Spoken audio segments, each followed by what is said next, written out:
We want to go over a dead bug sequence for those of you at home looking for variations on the abdominal work you can do. Crunches, it's a variation on a crunch. We know crunches can get tiresome and they have limited range of motion, but we're going to try to get more bang out of the effort for you. So we're going to have your back on your back. I'm going to have you bring your knees to your chest. Flex your ankles. We want the knees to be right over the hips.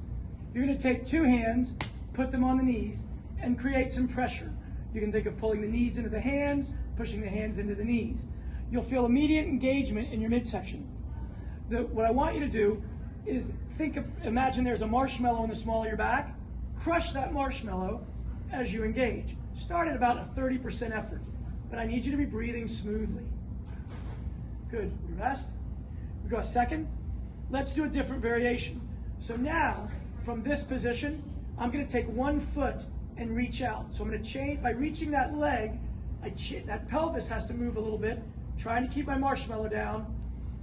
Big engagement. I switch. Good work. We'll progress to a harder version. I'm going to go 1 hand and 1 knee. I'm going to have the opposite hand high overhead. I'm going to bring that knee up, and I'm going to take that down leg straight down. I'm going to engage the knee in the hand, push. I'm going to crush my imaginary marshmallow, engage, and now I'm going to take my long hand, lift it a 1/2 inch. It's going to increase the contraction, believe it or not. I'm going to lift my head a 1/2 inch. Woo! Big increase. And now I lift that leg. That's the biggest one. And for me, when I lift that leg, I lose the marshmallow. So I'm going to keep the leg down, crushing the marshmallow, not lifting the head too high, and rest. And of course, I go to the other side.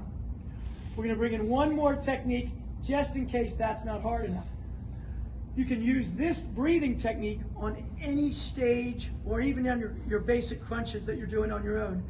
It's called a forced exhalation. We want to give a shout out to our friends at Viper Pro for promoting this technique. It's really valuable. So we'll go back to the basic dead bug position.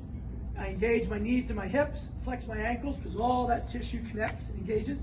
I'm going to crush my imaginary marshmallow. I'm going to go ahead and do a head lift for this ever so slightly. So I'm not crunching the neck up, lifting. I'm going to take in a reasonably good breath, and I'm going to do a forced exhalation.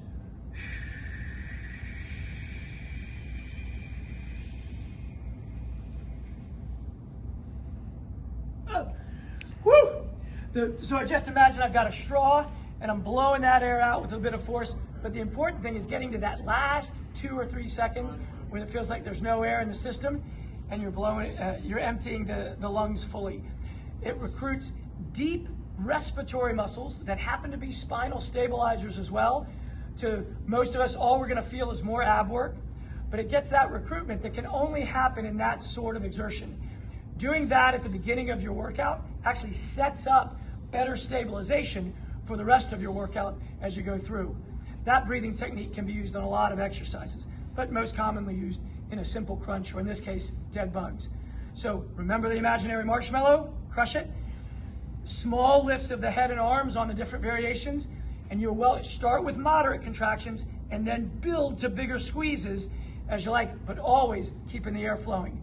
Good luck with those variations. Tone up those abs going into the summer.